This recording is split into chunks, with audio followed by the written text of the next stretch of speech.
Hi, I'm Stephen Thorpe, senior point guard from Kobe Sawyer basketball team.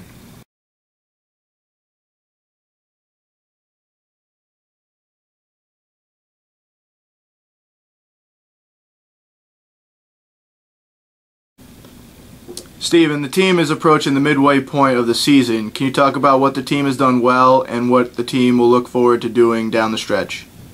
We had a few ups and downs in the beginning of the season, still understanding each other's hot spots and best position. But going towards conference play in the end of the season, we should become as one and be successful in the playoff.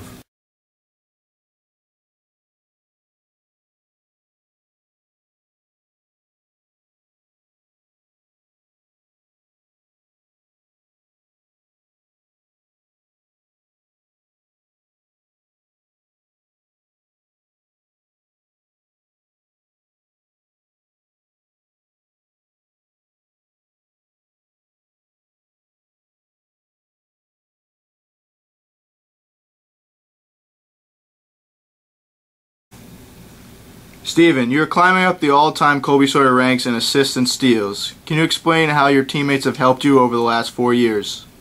I've been lucky enough to have some good shooters and athletic players on the team. I'm more of a run-in point guard, pushing transition-wise, so I have some people to run with me, so that helped me out a lot. And defense-wise, just trying to stay aggressive, look for my steals when I have them.